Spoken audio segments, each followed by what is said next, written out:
Blessings to my all dear children, and I'm pretty sure that all of you will be in good status of health and good rhythm of study. और मुझे पूर्ण विश्वास है कि आप लोग बहुत मन लगा के प्रिपरेशन भी कर रहे होंगे, क्योंकि मैंने आपको हारना नहीं सिखाया, क्योंकि आप सभी केवल और केवल जीतने के लिए बने हैं। बस आप चंद कदम पीछे हैं अपने जीत को हासिल करने के लिए, है ना।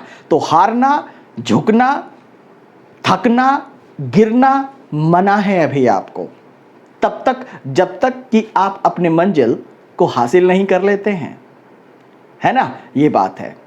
तो हम यही कह सकते हैं कि उस चमकते हुए धूप की गर्मी में जल जाते हैं सभी, तुम उस आग में तप कर जल जाना तो सीखो।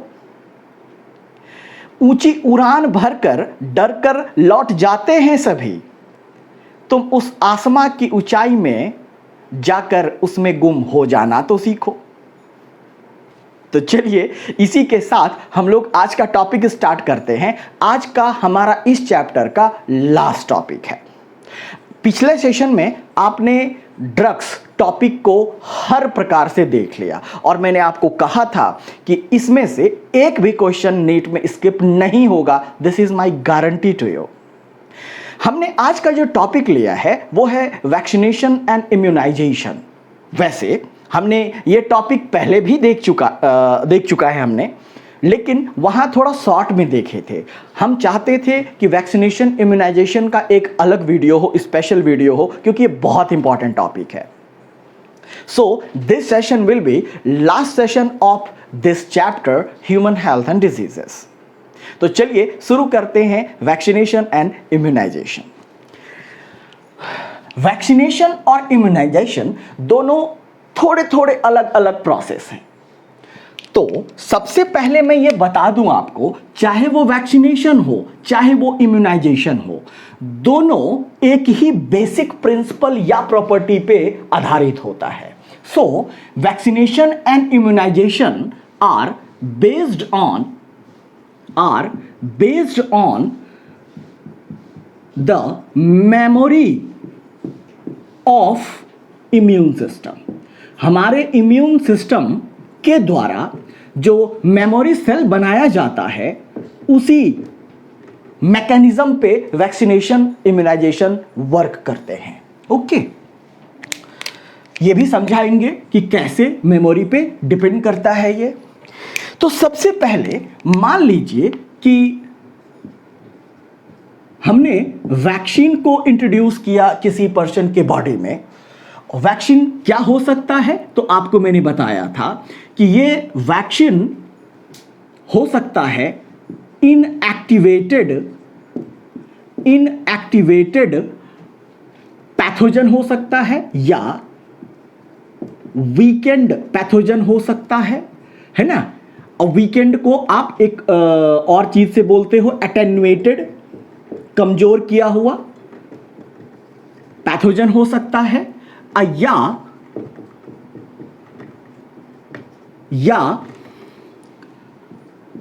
एंटीजेनिक प्रोटीन या पॉलीपेप्टाइड ऑफ पैथोजन हो सकता है।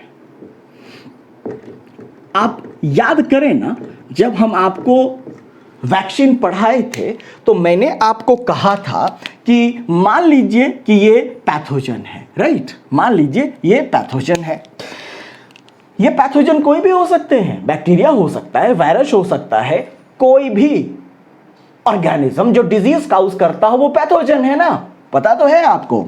और हर पैथोजन में दो प्रॉपर्टी होते हैं, है ना, दो प्रॉपर्टी होते हैं।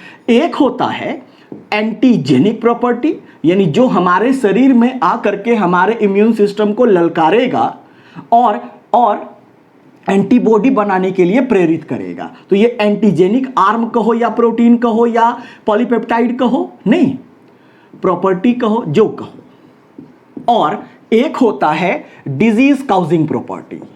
एक क्या होता है, डिजीज काउजिंग पॉलीपेप्टाइड कहो या प्रॉपर्टी कहो या आर्म कहो।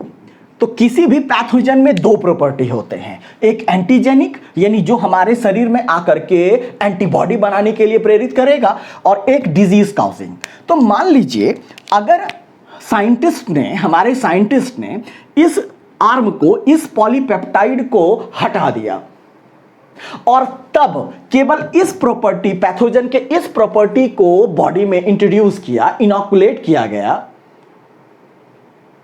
तो है तो ये एंटीजेनिक प्रोटीन ना। हमारे शरीर का इम्यून सिस्टम जिनके पास सेल्फ और नॉन सेल्फ सेल को पहचानने की क्षमता है, क्या इसको कभी अपना सेल या प्रोटीन मानेगा? नो वे। तो उसको क्या मानेगा? दुश्मन। दुश्मन यानी एंटीजन। अब इस एंटीजेनिक प्रोटीन के खिलाफ क्या करेगा? तो समझ गए वैक्सीन क्या हो सकता है बेटे?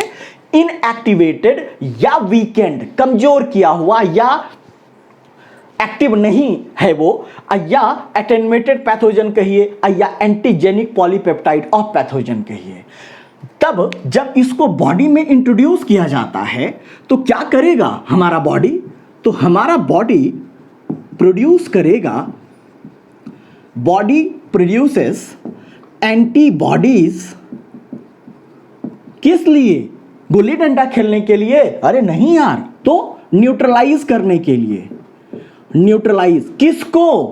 किसको न्यूट्रलाइज करने? एंटीजन को भाई, टू न्यूट्रलाइज देम। अच्छा भाई, बस यूं कहिए कि हमारे शरीर में इसलिए इसको दिया गया ताकि साइंटिस्ट जानते हैं कि हमारे इम्यून सिस्टम की प्रॉपर्टी है कि जब तक हम इसको ललकारेंगे नहीं तब तक इम्यून सिस्टम वर्क नहीं करेगा, है ना। तो इसलिए दिया गया, डराया गया, और उस डर के मारे अपना हथियार तैयार कर लिया गया। यूं समझिए ना कि एक विलेज है, एक गांव है ना, उसमें एक मतलब कमजोर भूत को या बना के आर्टिफिशियली उसको भेजा गया, उड़ा के भूत का चोला। तो गांव वाले क्या करेंगे? उसको पकड़ेंगे, फिर बहुत धोएंगे, और धो करके अच्छे से धोएंगे, और धो करके उसको क्या कर देंगे? न्यूट्रलाइज कर देंगे। नहीं, लेकिन बाद में पता चला अरे यार वो तो कमजोर भूत था, वो बोल रहा है अरे नहीं छोड़ दीजिए, क्षमा कर दीजिए। लेकिन आपने कहा अच्छा कोई बात नहीं, जाओ इस बार छोड़ रहा हूं, जा मुन्ना जा जा जा जा तू जा, छोड़ रहा हूं, लेकिन अगली बार अगर तुम आए तो फिर तेरा हश्र बहुत बुरा होगा। तो फिर आप जानते हैं कि जब हमारा बॉडी एंटीबॉडी प्रोड्यूस कर रहा था तो उस समय दो मेमोरी सेल भी प्रोड्यूस हुए थे। कौन कौन? B and T cells, production of memory B and T cells. अरे भाई याद है ना आपको कि बी सेल प्रोलिफरेट करेगा तो एक क्या बनाएगा? एक प्लाज्मा सेल, एक memory B cell. Plasma cell antibody बनाएगा, मेमोरी सेल इस घटना को रिकॉर्ड करेगा। टी सेल को भी आपने प्रोलिफरेट करवाया था, 4 भाग में बटा था। कौन कौन? Helper cell, killer cell, suppressor cell और मेमोरी टी सेल। तो दोनों में ही मेमोरी सेल बनते हैं। तो इस मेमोरी सेल ने इस पूरे कांड को रिकॉर्ड कर लिया है। अच्छा, यानी अब बेटा जी हमारे इम्यून सिस्टम ने कौन सा रिस्पांस दिखाया? Primary response sir, primary response. अच्छा, प्राइमरी रिस्पांस दिखाया। अब अगर मान लीजिए कि सेम पैथोजन या रियल पैथोजन, यानी अब बॉडी ने इस पर्टिकुलर पैथोजन के खिलाफ एंटीबॉडी बना लिया है, और मान लो if real infection occurs again, तो वो मान लीजिए जो भूत बना के भेजा गया था कमजोर करके, उस टाइप का रियल भूत आ गया, तो गांव वालों तो पहले से मशीन गन लेके तैयार है ना। उस मशीन गन का नाम क्या है? बोलो, एंटीबॉडीज। इस बार छोड़ेंगे उसको? नहीं। क्यों? पहचाना हुआ है इन्होंने। अब प्राइमरी रेस्पॉन्स नहीं होगा भाई साहब, अब कौन सा रेस्पॉन्स होगा? बताना जरा, सेकेंडरी रिस्पॉन्स होगा। आपको प्राइमरी और सेकेंडरी रिस्पॉन्स बहुत अच्छे से हमने बता रखा है।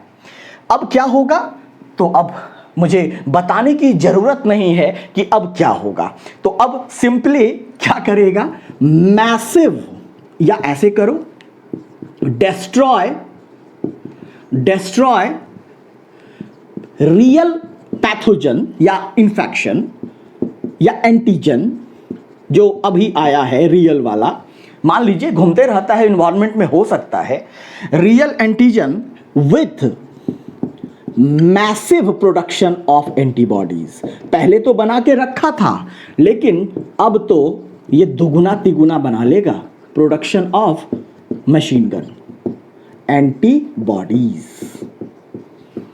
समझे, ये बात है।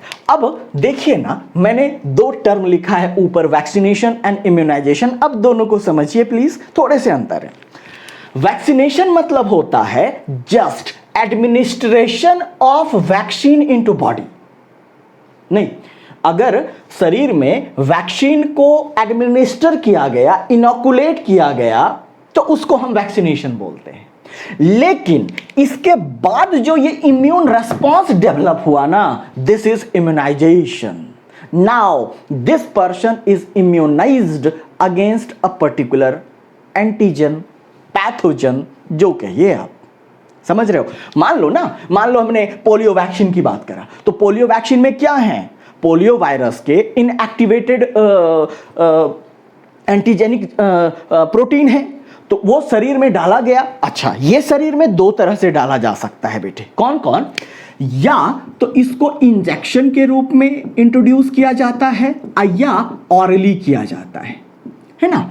अब तो ऑरल पोलियो वैक्सीन भी अवेलेबल है, तो दोनों तरह से किया जाता है उसमें वही बॉडी में डाल दिया। मान लो ना, हमने एग्जांपल लिया कि पोलियो वैक्सीन दिया किसी बच्चे को, या आप ही को, आप मेरे बच्चे हो, है ना, डाल दिया। अब आपके बच्चे ने, आपके शरीर ने क्या किया, इसके खिलाफ एंटीबॉडी बनाया। नहीं, क्योंकि इसमें इनएक्टिवेटेड पैथोजन है, एंटीबॉडी बनाया, न्यूट्रलाइज कर दिया। क्यों, और मेमोरी बी और टी सेल में ये सारी घटनाएं रिकॉर्ड हो गया। नाउ अब अगर सेम रियल वाला पोलियो वायरस अटैक करता है किसी भी रूप में, तो क्या है, उसको तो पहचानता है मेमोरी बी और टी सेल, तो फिर सेकेंडरी रेस्पॉन्स हो करेगा, और now you are immunised against a particular disease, polio. समझ रहे हैं, जिसको आपने पोलियो माइलाइटिस बोला। ठीक है, ये बात है। तो ये था बेटा वैक्सीनेशन। अब वैक्सीनेशन किसको बोला, फिर से बोलो एक बार, administration of vaccine into the body is known as vaccination, and after administration of vaccine, development of immunity is known as immunization.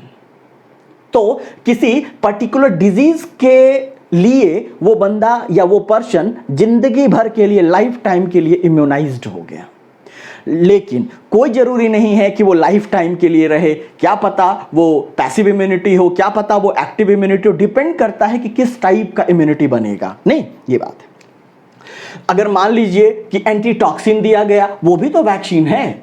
जैसे कि आपने कहा था anti venom, anti tetanus toxin, तो वो जिंदगी भर नहीं रहेगा, वो तो कुछ देर के लिए रहेगा।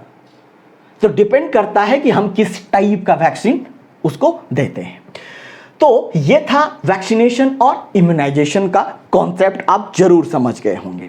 अब आइए ना थोड़ा सा समझाते हैं हम आपको कि वैक्सीन आखिर बना कैसे, समझिएगा।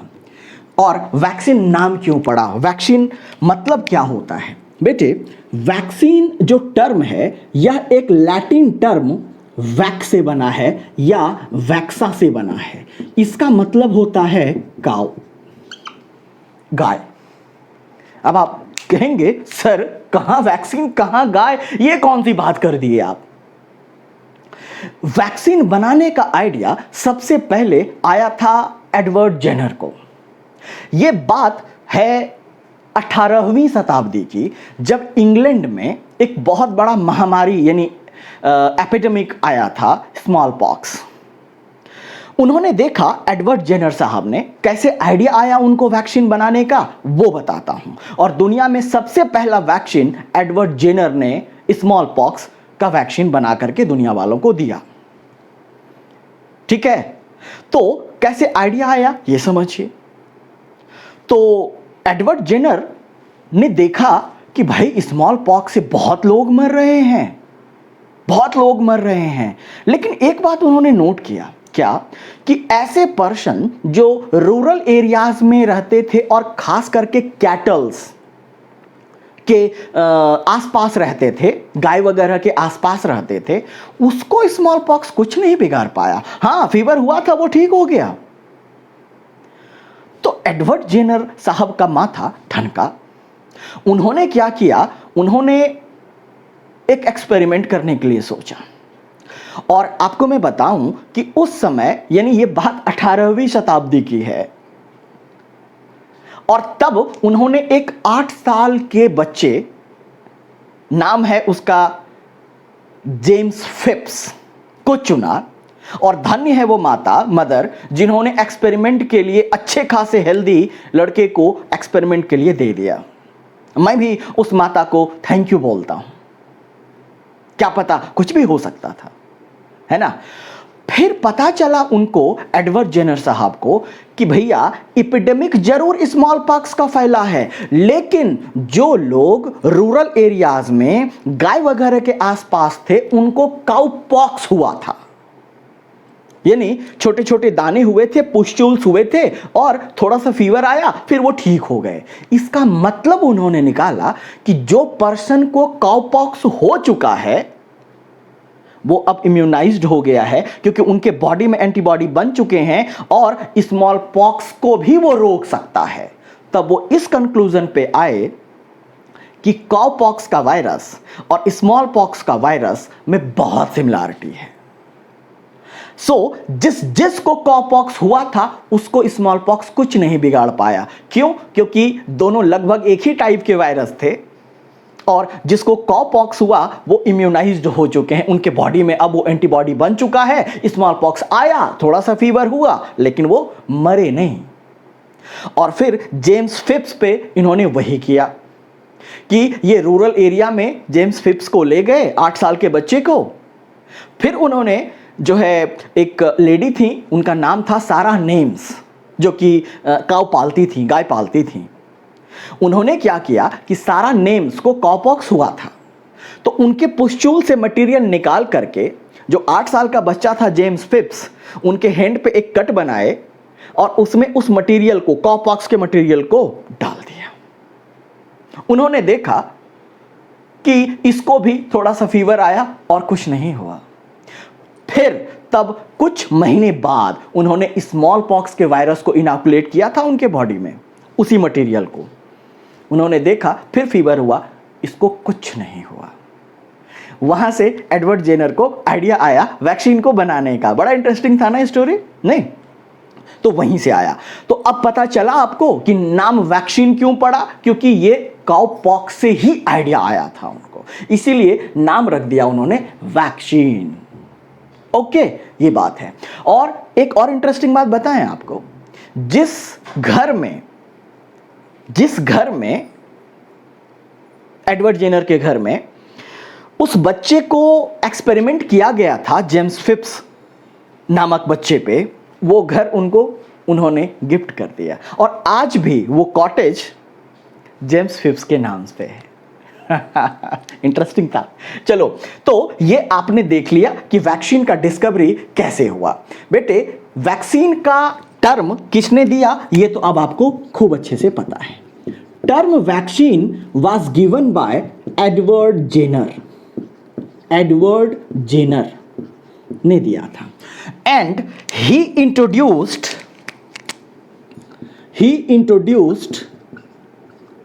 First vaccine, small pox vaccine. Small pox vaccine इन्होंने फर्स्ट वैक्सीन इंट्रोड्यूस किया। कब किया? तो ये जो है 1796 में किया।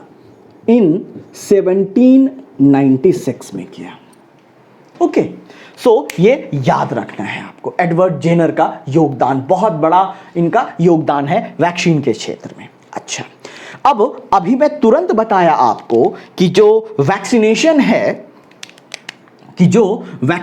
है, मैं लिख दूं, आप लोग का कोई ठीक नहीं है तो चलिए ना हम इसको इरेज करते हैं और बताते हैं आपको कि वैक्सीनेशन किसको बोलेंगे और इम्यूनाइजेशन किसको बोलेंगे। ओके, आइए।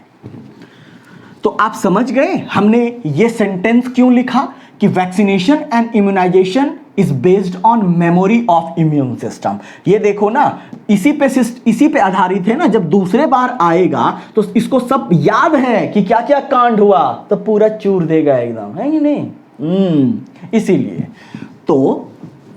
इसीलिए एक सेंटेंस आपको याद रखना बहुत जरूरी है। सो कि vaccination and immunisation works on the principle, which principle? Memory of immune system. चलिए, अब थोड़ी सी बात मैं बताऊं आपको कि वैक्सीनेशन किसको बोलेंगे। वैक्सीनेशन हम बोलेंगे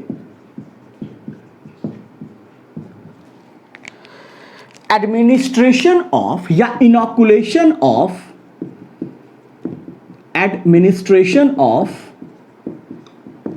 वैक्सीन या कोई टॉक्सॉइड, है ना, या कोई टॉक्सॉइड, जैसे आप कहते हो एंटी टेटनस टॉक्सिन, तो उसको टॉक्सॉइड बोलते हैं। वो भी वैक्सीन ही है एक तरह का। अच्छा, इम्यूनाइजेशन किसको बोला आपने? इम्यूनाइजेशन किसको बोला आपने? इसके फलस्वरूप, यानी वैक्सीनेशन के बाद जो हमारे बॉडी ने प्रोड्यूस किया एंटीबॉडी, नहीं, process by which body produces क्या? मशीन गन ना? हाँ, मशीन गन किसके विरुद्ध? उस भूत के विरुद्ध, अगेंस्ट एंटीजन या पैथोजन या वैक्सीन भी तो पैथोजन ही है ना, इसीलिए। हाँ, वो इनएक्टिवेटेड है, कमजोर किया हुआ है, या वो मारा हुआ है। कई बार लाइव भी यूज करते हैं, लाइव पैथोजन भी यूज करते हैं, बट उनको इनएक्टिवेट करके करते हैं। ये नहीं कि वायरस लिया और ब्लड में डाल दिया, लेला कहीं का। चलिए बेटे, एक साइंटिस्ट का नाम हम जरूर याद करना चाहेंगे, जिनका नाम है Lewis pasture.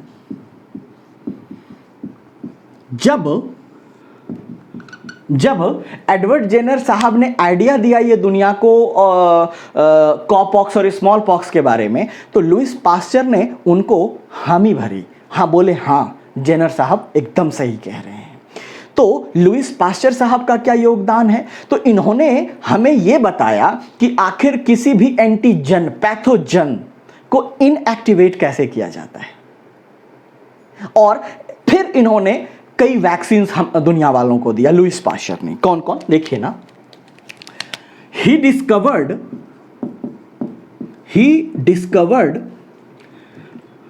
Method of inactivating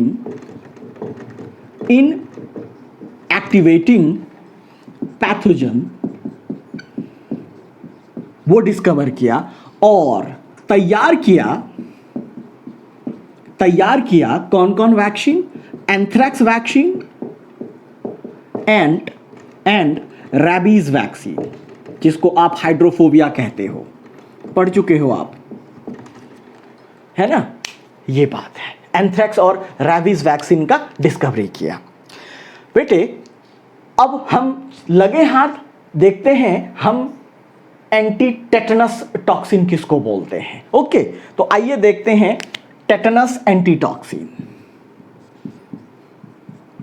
tetanus antitoxin, okay, ये खास करके किस पैथोजन के चलते होता है पता है ना आपको? बैक्टीरिया क्लॉस्ट्रीडियम टेटनी, ये बहुत ही डेडली बैक्टीरिया होता है। मान लीजिए कि कोई पर्सन इससे एक्सपोज हो गया, कोई पर्सन एक्सपोज हो गया, फिर ये क्लॉस्ट्रीडियम टेटनी क्या करता है, बॉडी में टॉक्सिन रिलीज करता है। ये टॉक्सिन इतना डेंजरस होता है कि हमारे इम्यून सिस्टम के पास इतना समय नहीं है कि तुरंत बना ले वो एंटीबॉडी, और तब तक जब तक बनाएगा हमारा इम्यून सिस्टम एंटीबॉडी, तब तक ये टॉक्सिन हमारे बॉडी के कई सिस्टम्स को ध्वस्त कर चुका होगा। तो फिर in this condition that person requires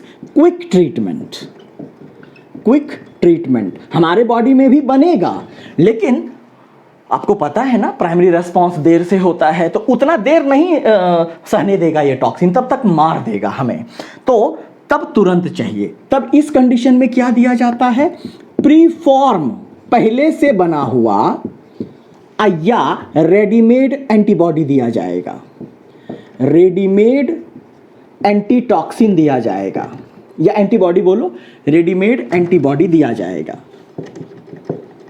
है ना। इसी को हमने बोला एंटीटॉक्सिन, क्योंकि इस टॉक्सिन जो इस बैक्टीरिया ने रिलीज किया और जो पहले से रेडीमेड है, ये इसको क्या कर देगा, न्यूट्रलाइज कर देगा ना, न्यूट्रलाइज कर देगा। क्यों सर? अरे भाई बता तो रहा हूं, किसी ऑर्गेनिज्म में या किसी जीव में पहले से ही उसको टेटनस जो है पैथोजन से एक्सपोज कराया गया, may be horse, may be कोई और एनिमल, तो उसके शरीर में तो बनेगा ना एंटीबॉडी, उसके सीरम से जो है ले लिया गया एंटीबॉडी और उसको जो है एंटीटॉक्सिन या वैक्सीन के रूप में तैयार कर लिया गया। अच्छा, एक बात और इंटरेस्टिंग बताएं आपको, ऐसा लोग बोलते हैं कि अगर कहीं कटता है, कट लगता है, तो वो टेटनस का वैक्सीन लेते हैं, या आप यूं कहिए, अब शुद्ध बोलिए, टेटनस एंटीटॉक्सिन लेते हैं। उनका कहना है कि क्या जंग लगे हुए लोहे से कटा तभी लेना है। यह मिथ है, इस मिथ को जितना जल्दी हो हटा लीजिए। Because these bacteria can be found anywhere else in environment। आप पता है ना, ये बैक्टीरिया कॉस्मोपोलाइटन होते हैं, यानी यूबीक्विटस होते हैं, can be found anywhere else. Then why जंग लगा लोहा, एनीवेयर एल्स इन एनवायरनमेंट, कहां कहां, मे बी सॉइल में, मे बी डस्ट में, मे बी मैन्योर, गोबर डंग में, कहीं भी पाए जा सकते हैं। तो कहने का मतलब कि अगर कट डायरेक्टली है, डायरेक्टली मतलब कि कट हुआ और ब्लड वहां से ऊज हुआ, तो मतलब है कि वो किसी सॉइल या डस्ट या मैन्योर से अगर एक्सपोज हुआ है, तब एंटी टेटनस टॉक्सिन लेना ही चाहिए, वो भी विदाउट फेल। ये मिथ हटा दीजिएगा। और एक इंटरेस्टिंग बात क्या, कि जो इनके स्पोर सॉइल में और डस्ट में क्या पाए जाते हैं, इनके स्पोर्स पाए जाते हैं, ठीक है। लेकिन जब किसी पर्सन के बॉडी में ये स्पोर्स एंटर करते हैं ब्लड के थ्रू, तब ये चेंज हो जाता है, डेवलप हो जाता है बैक्टीरिया में, और तब वो टॉक्सिन रिलीज करेंगे, और तब विद इन 24 आवर्स जो है ये एंटी टेटनस टॉक्सिन लिया जाता है। ये मिथ हटा दीजिएगा, जंग लगा लोहा वाली बात। ओके, चलिए अब लास्ट जो हमारा कॉन्सेप्ट है, फिर हम टाइप्स ऑफ वैक्सीन देखेंगे, वो है एंटी वेनम। एंटी वेनम,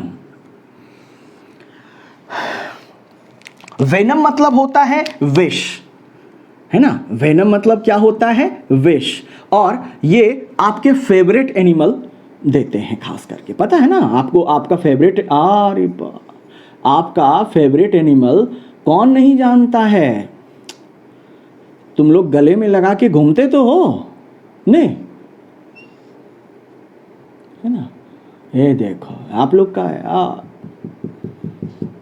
वैसे मैं बता दूं आपको कि जो स्नेक होते हैं इंडिया में पॉइजनस, वो दो ही हैं, ठीक है।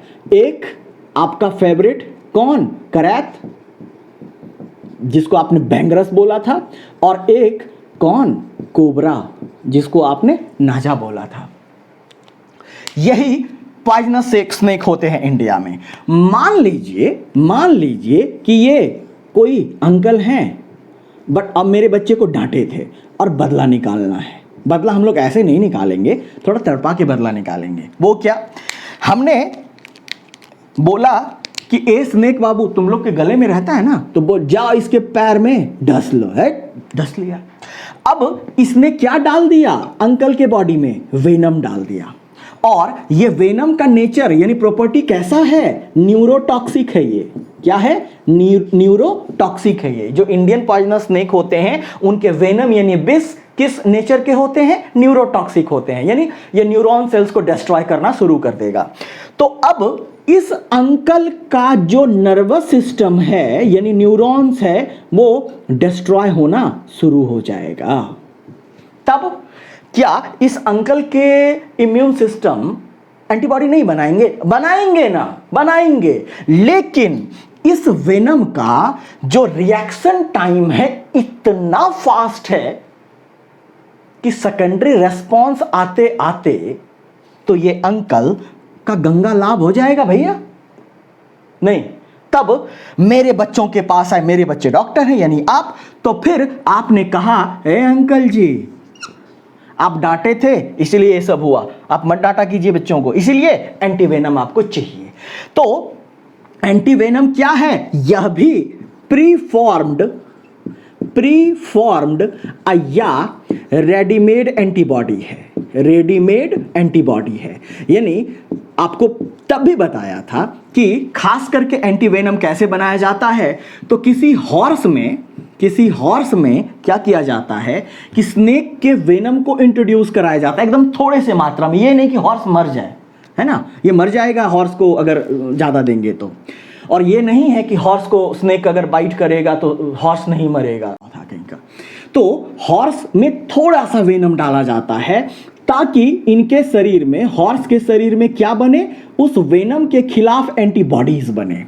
अब ये एंटीबॉडीज इनके ब्लड में होते हैं, सीरम में होते हैं, और इस सीरम को निकाल लिया जाता है। तो उसको आप एंटी सीरम भी बोल सकते हैं या एंटीवेनम भी बोल सकते हैं। और इसी एंटीबॉडी को एंटीवेनम के रूप में अंकल को इंजेक्ट कर दिए।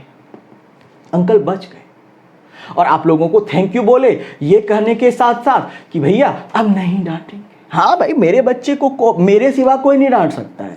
नहीं पढ़ोगे हम तो सीधा काटेंगे ना, आपको पता ही है, ये बात है। ओके, तो आपने वैक्सीनेशन समझ लिया, इम्यूनाइजेशन समझ लिया, लुईस पास्चर साहब के योगदान को भी आपने समझ लिया, टेटनस एंटीटॉक्सिन किसको बोला ये भी समझ लिया, और फाइनली एंटीवेनम भी समझ लिया। अब आज का जो लास्ट टॉपिक है हमारा वो है आज टाइप्स ऑफ वैक्सीन्स।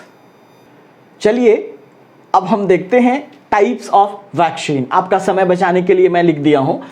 तो वैक्सीन जो होते हैं बेटी वो 3 टाइप के होते हैं, first generation vaccine, second generation vaccine, third generation vaccine. ये कोई कंप्यूटर नहीं है ना, वैक्सीन की बात हो रही है। ओके, हाँ, जो फर्स्ट जनरेशन वैक्सीन है इसको किस तरह तैयार किया जाता है, तो जो चीज़ हमें लुईस पास्चर ने बताया कि कैसे पैथोजन को इनएक्टिव किया जाता है और तब किसी पर्सन के बॉडी में एडमिनिस्टर या इंट्रोड्यूस किया जाता है और उसके खिलाफ हमारा इम्यून सिस्टम एंटीबॉडी बनाता है। अच्छा, एग्जाम्पल स्मॉल पॉक्स वैक्सीन, फिर साक्स पोलियो वैक्सीन। इसमें क्या होता है कि पूरे पैथोजन, उसमें एंटीजेनिक प्रोटीन या पॉलीपेप्टाइड नहीं लिया जाता है, पूरे पैथोजन को या एंटीजन को इनएक्टिवेट कर दिया जाता है, उसी को बॉडी में इंट्रोड्यूस किया जाता है, स्मॉल पॉक्स और पोलियो वैक्सीन। अच्छा, सेकंड जनरेशन वैक्सीन, इसमें क्या किया जाता है, वही जो अभी हम आपको कुछ देर पहले एग्जाम्पल लेके समझाए थे। Antigenic polypeptides of pathogen, 2 arm है उनके पास, पैथोजन के पास या एंटीजन के पास नहीं, वो चाहे बैक्टीरिया हो, वायरस हो, कौन कौन आर्म है या प्रॉपर्टी है, एक डिजीज काउजिंग प्रॉपर्टी और एक एंटीजेनिक प्रॉपर्टी। तो डिजीज काउजिंग प्रॉपर्टी को हटा दिया गया और लिया क्या गया, एंटीजेनिक पॉलीपेप्टाइड जो प्रोटीन के बने हैं लिया गया, और उसको प्रोड्यूस किया गया किस तरह? रिकॉम्बिनेंट डीएनए टेक्नोलॉजी या जेनेटिक इंजीनियरिंग, इसको आरडीएनए टेक्नोलॉजी भी बोला जाता है। खास करके ये चीज हम पूरे बायोटेक्नोलॉजी में हम लोग पढ़ेंगे और इतने बेहतरीन पढ़ेंगे कि ना कभी सुने थे ना कभी देखे थे। वैसे आपको मैं सिंपली अगर मैं इसको समझाऊं कि आरडीएनए टेक्नोलॉजी क्या होता है, देखिए मान लीजिए कि ये एंटीजेनिक पॉलीपेप्टाइड है पैथोजन का। हाँ, अब इसको क्या किया जाता है, इसको किसी वेक्टर में इंट्रोड्यूस किया जाता है ना। ये वेक्टर बैक्टीरिया हो सकता है, वायरस हो सकता है, ये इसमें इंट्रोड्यूस कर दिया गया। अब इसको किसी होस्ट सेल में डाला जाता है। मान लो होस्ट सेल कौन है, मान लो ई कोलाई। क्यों सर, क्यों लिया आपने? क्योंकि ये हर 20 मिनट में डिवाइड करता है, एवरी 20 मिनट में ये डिवाइड करता है। कौन? E coli. तो अब ये वेक्टर यानी वाहक है, ये क्या करेगा, इसको बोलते हैं जीन ऑफ इंटरेस्ट या डिजायर्ड जीन। चूंकि हमें ये चाहिए, बहुत ज़्यादा चाहिए, अभी तो एक ही है, इसमें हम होस्ट में डायरेक्टली नहीं डाल सकते इसको। तो फिर वैसे तो अब डाल सकते हैं, वेक्टरलेस जीन ट्रांसफर भी होता है, खास करके जो जीन गन यूज होता है, बताएंगे बायोटेक्नोलॉजी में कि जीन गन कैसा होता है। तो इसको अगर तो हम वेक्टरलेस जीन ट्रांसफर कर रहे हैं तब तो इसकी जरूरत ही नहीं है, तब तो सिंपल उसको जीन गन होता है, उससे हिट कर दिया जाता है होस्ट सेल में। अब ये क्या करेगा, ई कोलाई का डीएनए है यहाँ पे, ये जीन आकर के यहाँ चिपक जाता है, बाइंड करता है। कौन करवाता है मैं बताऊंगा। अब क्या होगा कि ये ई कोलाई हर 20 मिनट में डिवाइड करेंगे, तो जितने बार डिवाइड करेंगे उतना बार ना ये एंटीजेनिक पॉलीपेप्टाइड डिवाइड करेगा। तो यस सर, अब चूंकि ये जीन है तो क्या करेगा, ट्रांसक्रिप्शन ट्रांसलेशन करेगा और करके क्या बना देगा, प्रोटीन बना देगा, यानी एंटीजेनिक पॉलीपेप्टाइड बना देगा। ढेर सारा मिल गया हमें? नहीं, ढेर सारा मिल गया। इसी को बोलते हैं रिकॉम्बिनेंट। क्यों? क्योंकि किसी के जीन को फिर से कंबाइन किया गया, ये पहले से कंबाइंड था पैथोजन में, अब इसको निकाल करके किसी और होस्ट सेल में इसको जोड़ा गया, इसीलिए इसको रिकॉम्बिनेंट डीएनए टेक्नोलॉजी कहते हैं। बहुत बेहतरीन से देखेंगे आप हम बायोटेक्नोलॉजी में। ओके बेटा, एग्जांपल हेपेटाइटिस बी वैक्सीन कहां से डेवलप किया गया था? ईस्ट में किया गया था। Okay, now third generation vaccine, ये आपके लिए इंपॉर्टेंट इसलिए भी है कि हमारे एनसीईआरटी में एक्सरसाइज में 5 नंबर क्वेश्चन में पूछा गया है कि discuss with your teacher what does mean suitable gene in context of DNA vaccine. बाद में क्यों डिस्कस करोगे, अभी करो ना मेरे साथ, आ जाओ ना, है मेरे आपके टीचर यहां पे। तो इसी को बोलते हैं थर्ड जनरेशन वैक्सीन। क्या होता है, it is prepared from specific segment of DNA. कहने का मतलब कि मान लीजिए बबुआ, ये डीएनए है ना, ये क्या है, मान लो डीएनए है, और डीएनए पे ये मान लीजिए जीन है। और एक बात आप जान लीजिए, हर जीन ट्रांसक्रिप्शन और ट्रांसलेशन नहीं करता है, हर जीन अपना एक्सप्रेशन नहीं करता है। एक्सप्रेशन मतलब ट्रांसक्रिप्शन और ट्रांसलेशन करके प्रोटीन नहीं बना होता है, कई निकम्मा जीन होते हैं। तो हमारे बॉडी में भी कई लैक्स जो जीन है वो निकम्मे हैं, वो कोई ट्रांसक्रिप्शन ट्रांसलेशन नहीं करते। तो क्या आप निकम्मे जीन को लेकर के वैक्सीन बना पाओगे? नहीं ना। तो कौन जीन लोगे? वही जीन जिसका काम हो सकता है, जो ट्रांसक्रिप्शन और ट्रांसलेशन करता है। तो मान लीजिए कि ये ए जीन था, बी जीन था, सी जीन था, डी जीन था, और बाकी 3 जीन निकम्मे हैं, एक जीन वर्किंग है, मतलब ये ट्रांसक्रिप्शन ट्रांसलेशन करता है। तो फिर इसी को हम क्या बोलते हैं, सुटेबल जीन बोलते हैं। समझे? इसी को क्या बोलते हैं, सुटेबल जीन बोलते हैं। चूंकि डीएनए से लिया गया है, इसीलिए इस प्रोसेस से प्रोड्यूस्ड वैक्सीन को हम डीएनए वैक्सीन बोलते हैं। समझ में आया? ये बात है। और एग्जाम्पल है ल्यूकीमिया वायरस वैक्सीन। वैसे बड़े तौर पे ये अभी अंडर ट्रायल है, अभी बहुत ज़्यादा वैक्सीन इस प्रोसेस से प्रोड्यूस नहीं होते हैं। तो आप समझे कि सूटेबल जीन मतलब यहाँ क्या हुआ? हाँ जी, हम समझे। क्या ये रेफर कर रहा है? सूटेबल जीन रेफर क्या कर रहा है कि it refers a specific segment of DNA, यानी जीन जो कि प्रोड्यूस करवाया जाएगा, ये भी किसी होस्ट सेल में डाला जाएगा, ठीक है, और वहां से भी वैक्सीन प्रोड्यूस होगा। फर्क इतना है कि हमने ये डीएनए से निकाला है, इसीलिए इसको डीएनए वैक्सीन कहा जाता है। ओके, ये बात था हमारा वैक्सीन के टाइप का। 3 टाइप का वैक्सीन हो गया। तो आज हम लोगों ने क्या क्या देखा? Vaccination and immunisation, Edward Jenner के आइडिया को देखा, लुइस पास्चर साहब के पैथोजन को इनएक्टिवेट करने की बात को देखा हमने, फिर हमने जो है टेटनस एंटीटॉक्सिन देखा, एंटीवेनम देखा, और फाइनली टाइप्स ऑफ वैक्सीन्स देखा। तो मैं ये विश्वास करके चलता हूं कि मेरे सभी नीट एस्पायरेंट्स को ये टॉपिक बहुत अच्छे से समझ आ गया होगा। यहां हमारा चैप्टर 8 कंक्लूड होता है। अब जो नेक्स्ट सेशन होगा हमारा, वो होगा एनसीईआरटी इन टेक्स्ट क्वेश्चन या question mark with exercises of NCERT and some smiley points. So thank you so much. आप लोग अपना बहुत ख्याल रखिएगा, क्योंकि आप जानते हैं कि आप ही नए भारत की तस्वीर भी हैं और तकदीर भी हैं। आप स्वस्थ रहेंगे तभी हम एक स्वस्थ, समृद्ध और नए भारत की कामना कर सकते हैं। Thank you so much. Bye bye.